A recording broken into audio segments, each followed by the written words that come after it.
নমস্কার বন্ধুরা, আমি রূপা ব্লগ সুধীর চ্যানেলে আপনাদের সবাইকে স্বাগত জানিয়ে আজকে একটা সুজির ভীষণ সুন্দর পিঠের রেসিপি আপনাদের মাঝে শেয়ার করব। এটা বানাতে যেমনি কম সময়ের মধ্যে রেডি হয়ে যায়, তেমনি কিন্তু খেতেও ভীষণ সুন্দর লাগে।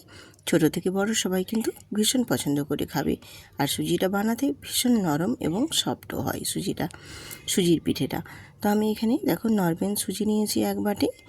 যেই সুজিটা একদম নর্মাল বাজারে কিনতে পাওয়া যায় সেই নর্মাল সুজিটাই আমি এখানে নিয়েছি। আর সুজির মধ্যে দিয়ে দিয়েছি স্বাদ মতো অল্প সামান্য একটু লবণ দিয়েছি।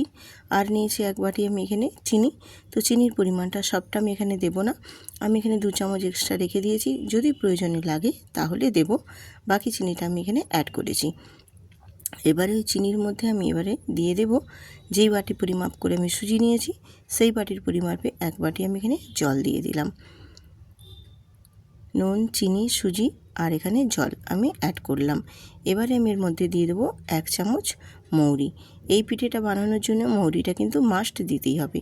মৌরিটা দিলে কিন্তু এই পিঠের স্বাদ এবং ফ্লেভারটা এতটাই সুন্দর আসে, মানে এর মৌরিতেই পিঠের স্বাদটা ভীষণ সুন্দর আসে। তো তার জন্য এখানে মৌরিটা মাস্ট দিতেই হবে। মৌরিটা দিয়ে আমি বেশ ভালো মতো দেখো ফেটিয়ে রেডি করে নিয়েছি, মাখিয়ে নিয়েছি আর কি। দিয়ে এবারে আমার ব্যান্ডিংটা কিন্তু একটু ঘন মনে হচ্ছে, তার জন্য আমি এখানে আরও 2 চামচ জল অ্যাড করে দেব। তো আমি এখানে আরও 2 চামচ জল অ্যাড করলাম। আর এক্সট্রা যে 2 চামচ আছে জল, সেটা আমি এক্সট্রা রাখলাম, যদি প্রয়োজনে হয় তাহলে আবারও আমি এই 2 চামচ পরে ব্যবহার করব। তো দিয়ে সমস্ত কিছু বেশ ভালোভাবে মাখিয়ে নিয়েছি। এবার এটা আমি 20 মিনিট রেস্টে রেখে দেব। 20 মিনিট পর দেখো তোমাদের দেখাচ্ছি, ঘনত্বটা কিন্তু বেশ ভালোই ঘন হয়ে গেছে। সুজির ব্যাটারটা যেহেতু ফুলে গেছে সেহেতু ঘনটা ভীষণ হয়ে গেছে। তো এবারে আমি এর মধ্যে কিন্তু অ্যাড করব 2 চামচ ময়দা। যেহেতু আমি এখানে সুজির পিঠেটা বানাচ্ছি, সেহেতু তো এখানে ব্যান্ডিংটা ঠিকঠাক মতো রাখার জন্য আমি এখানে 2 চামচ ময়দা অ্যাড করছি। আর দিয়ে দিচ্ছি এখানে নারকেল কোড়া ড্রাই রোস্ট করে নেওয়া। তো নারকেল কুড়োটা আমি কিন্তু বাড়িতেই ড্রাই রোস্ট করে নিয়েছিলাম, তার জন্য কালারটা একটু চেঞ্জ হয়ে গেছে। তো এবারে ময়দার সাথে ওই নারকেল কুড়োটা দিয়ে বেশ ভালোভাবে ফেটিয়ে আমি মাখিয়ে নেব। আর এখানে ঘনত্বটা অনেকটাই হয়ে যাওয়ার জন্য আমি কিন্তু এখানে আরেকটু জল ব্যবহার করব, মানে যেই আমি 2 চামচ জল এক্সট্রা রেখেছি সেই জলটাও কিন্তু এখানে আমি অ্যাড করে দেব, কারণ ঘনত্বটা অনেকটাই হয়ে গেছে। আবার ময়দা 2 চামচ দিয়েছি, তার জন্য ঠিকঠাক মতো সেটটা না হয়ে যাওয়ার জন্য এখানে আমি আরও 2 চামচ জল অ্যাড করলাম। তো জলটা দিয়ে সমস্ত কিছু খুব ভালোভাবে সুজির সাথে মিশিয়ে এবং ফেটিয়ে নিতে হবে মিনিট 5। কারণ এটা ফেটানোটা যত সুন্দরভাবে হবে পিঠেগুলোও কিন্তু সফট নরম হবে এবং খুব সুন্দরভাবে লুচির মতো ফুলে উঠবে। তখন কিন্তু পিঠেগুলো দেখতে যেমনি সুন্দর লাগবে, খেতেও কিন্তু ভীষণ সুন্দর লাগবে। মোটামুটি আমার ব্যাটারটা দিকে রেডি হয়ে গেল। এবারে চলে যাব গ্যাসেতে। গ্যাসটা অন করে দিয়েছি। অন করে একটা কড়াই বসিয়ে দিয়ে কড়াইয়ে পরিমাণ মতো আমি তেল দিয়ে দিয়েছি, কারণ পিঠেগুলো আমি তেলের মধ্যেই ভেজে নেব। তো আর এদিকে ব্যাটারটা দেখো আমার রেডি হয়ে গেছে। আর একটু আমি খুব ভালোভাবে ফেটিয়ে নিয়ে এবারে ওই গরম তেলের মধ্যে দিয়ে দেবো।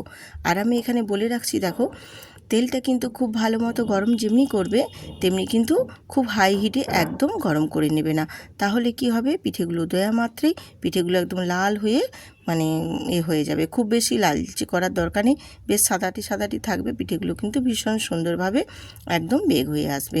আর একটু প্রথমটা গরমটা করে নিয়ে তারপর কি করবে, একদম লো করে দিবে গ্যাসটা একদম লো করে দিয়ে তারপর পিঠেগুলো ভাজলে পিঠেগুলো যেমনি সুন্দরভাবে ফুলে উঠবে আর পিঠেগুলো দেখতেও কিন্তু ভীষণ সুন্দর লাগবে আর খেতেও ভীষণ সুন্দর হবে। আর আমি দেখো একটা ঝাড়াতে পিঠেগুলো তুলে নিয়ে এইভাবে তেলটাও ছড়িয়ে নিয়েছি। আর ওপর থেকে দেখো একটা পিঠের উপরে আমি এইভাবে একটু তেল ছড়িয়ে ছড়িয়ে ওপর থেকে দিলে পিঠেগুলো কিন্তু বেশ সুন্দরভাবে দুখোল হয়ে একদম ফুলে ওঠে, তখন কিন্তু পিঠেগুলো দেখতে ভারী সুন্দর লাগে। তো এইভাবে আমি সমস্ত পিঠেগুলোকে ভেজে রেডি করে নেব। তো আজকের এই পিঠের রেসিপিটা কেমন হয়েছে বন্ধুরা কমেন্ট করে কিন্তু জানাতে একদম ভুলবেন না। আর ভিডিওটিতে একটি লাইক দিয়ে ভিডিওটি দেখবেন, তাহলে আমি অনেক আগ্রহই পাবো আবার নতুন নতুন রেসিপি দিতে তোমাদের মাঝে। ভিডিওটিতে একটি লাইক দিয়ে সুন্দর করে কমেন্ট করলে আমারও কিন্তু ভিডিও বানানোর অনেক আগ্রহই আছে। আর এদিকে দেখো পিঠেগুলো তোমাদের সঙ্গে গল্প করতে করতে আমার ভাজা হয়ে রেডি হয়ে গেছে। তোমাদের দেখিয়ে দিচ্ছি, দেখো কতটাই সুন্দরভাবে একদম সাদা ধপধপে হয়ে পিঠেগুলো রেডি হয়ে গেছে। দেখতে ভারী সুন্দর লাগছে কি না বলো পিঠেগুলো, আর কতটাই নরম এবং সফট হয়েছে সেটাও তোমাদের দেখিয়ে দিচ্ছি। দেখো ভীষণ সুন্দর হয়েছে।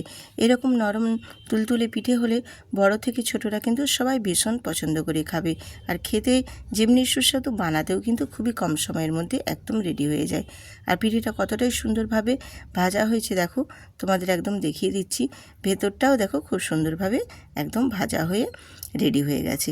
এই রকম নিত্য নতুন রেসিপি পেতে আমার চ্যানেলটি সাবস্ক্রাইব করে আমার পাশে এইভাবেই থাকবেন এবং সুন্দর করে কমেন্ট করে বন্ধুদের সাথে একটু শেয়ারও করে দেবেন। তাহলে আমার রেসিপিগুলো সবাই দেখার অনেক আগ্রহী পাবে এবং বন্ধুরা অনেক আনন্দ করে দেখতে পারবে। তো কেমন আছো বন্ধুরা? আশা করছি ভালো আছো। সবাই সুস্থ থাকো, ভালো থাকো। আমি আবারও আসবো তোমাদের মাঝে আবার একটা নতুন রেসিপি নিয়ে। ততক্ষণ টাটা।